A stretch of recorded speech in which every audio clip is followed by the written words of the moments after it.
नमस्कार दर्शक मित्रों, हूँ छूँ राहंग तमारी साथे मारी यूट्यूब चैनल राहुल बारिया पर तमारुं स्वागत है।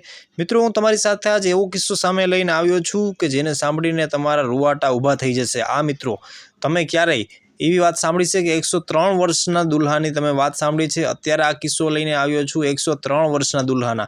તમે 18 વર્ષનો દુલ્હો સાંભળ્યો છે, 16 વર્ષનો દુલ્હો સાંભળ્યો હશે, 50 વર્ષની ઉંમરે પણ લગ્ન કરતા વ્યક્તિને તમે જોયા હશે, 60 વર્ષની ઉંમરે પણ જોયા હશે, પણ આ વ્યક્તિએ 103 વર્ષની ઉંમરે લગ્ન કર્યા છે। આ કિસ્સો ક્યાંનો છે અને આની હકીકત શું છે એ જાણવા માટે વિડીયોને અંત તક જોતા રહેજો। અને જો હજી સુધીમાં તમે આપણી ચેનલને સબસ્ક્રાઇબ ન કરી હોય તો ચેનલને સબસ્ક્રાઇબ કરી લેજો, જેથી કરીને અવારનવાર આવા જ ઇન્ટરેસ્ટિંગ વિડીયો તમને મળતા રહે। મિત્રો, આ કહાની છે અનોખા લગ્નની કે એકલાપણું દૂર કરવા માટે 103 વર્ષના દાદાએ 49 વર્ષની મહિલા સાથે ત્રીજા લગ્ન કર્યા છે અને આ વિડીયો ઇન્સ્ટાગ્રામ પર ખૂબ જ વાયરલ થઈ રહ્યો છે। આપણે વાત કરીએ છીએ મધ્યપ્રદેશની રાજધાની ભોપાલમાંની કે ભોપાલમાં એક વૃદ્ધ મહિલાના અનોખા લગ્ન જીવન થયા છે। હાલ આ ખૂબ જ ચર્ચામાં છે, કારણ કે વરની ઉંમર 103 વર્ષની છે અને કન્યાની ઉંમર 49 વર્ષની છે। વૃદ્ધ માણસે તેને કરતાં અડધી ઉંમરની સ્ત્રી સાથે ખાસ લગ્ન કર્યા હતા। જોકે વૃદ્ધ અને મહિલા ગયા વર્ષે લગ્ન થયા હતા, પરંતુ હાલમાં જ બંનેને એક વિડીયો વાયરલ થઈ રહ્યો છે, જેમાં તેઓ આ ઉંમરે લગ્ન કરવાનું કારણ જણાવી રહ્યા છે।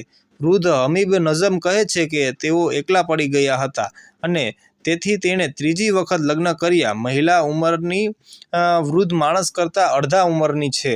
આવા લગ્ન વિશે સાંભળીને લોકો ખૂબ જ આશ્ચર્યમાં આવી ગયા છે। હવે બંનેનો એક એવો સોશિયલ મીડિયા પર વિડીયો વાયરલ થઈ રહ્યો છે। આમાં એક 103 વર્ષનો પુરુષ તેની 49 વર્ષની પત્નીને લગ્ન બાદ ઓટોમાં ઘરે લઈને જોવા મળી રહ્યો છે। તે લોકોના અભિનંદનને ખૂબ જ ખુશીથી સ્વીકારી રહ્યો છે। આ 103 વર્ષીય વ્યક્તિ હમીબ નઝમ ભોપાલના ઇટવા ખાતે રહે છે। લોકો તેમને મધ્યમભાઈના નામથી પણ ઓળખે છે।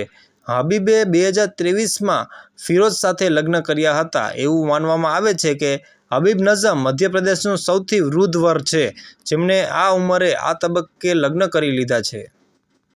એવું કહેવામાં આવી રહ્યું છે કે હબીબ નઝમના પહેલા લગ્ન 1920માં નાસિકમાં થયા હતા, પરંતુ લગ્ન બાદ પ્રથમ પત્નીનું અવસાન થયું હતું।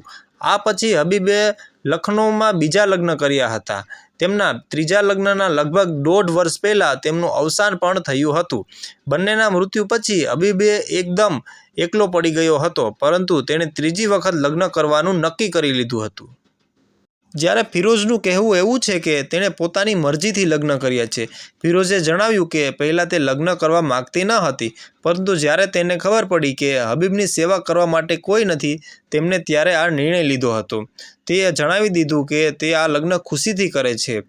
તેમણે જણાવી દઈએ કે હબીબની ઉંમર 104 વર્ષની હોવા છતાં પણ તે સંપૂર્ણ રીતે સ્વચ્છ છે અને તેમને કોઈ પણ જાતનો રોગ નથી।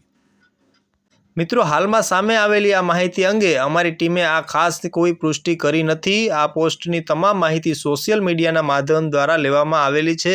અમારા પ્રયત્ન તમને સારી સુવિધા મળે તેવી જ રહેશે અને શ્રેષ્ઠ માહિતી પહોંચાડવાની જ રહેશે।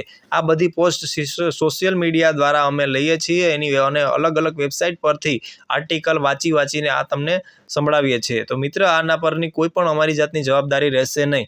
અને મિત્રો, તમને જો આ વિડીયો સારો લાગ્યો હોય તો વિડીયોને લાઇક કરજો, અને હજી સુધી તમે આપણી ચેનલને સબસ્ક્રાઇબ ન કરી હોય તો ચેનલને સબસ્ક્રાઇબ કરજો। અને આ લગ્ન જીવન વિશે તમારું શું માનવું છે એ અમને કોમેન્ટ સેક્શનમાં જરૂર જણાવજો।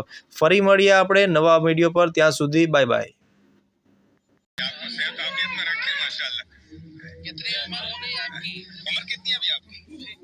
उम्र क्या हो गई अब?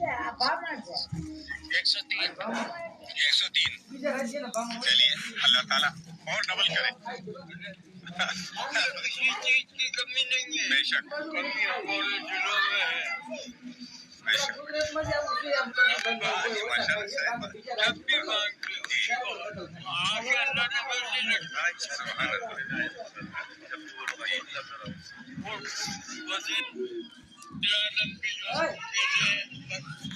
सबसे बड़ी बात तो सही बात राज बदलेगा।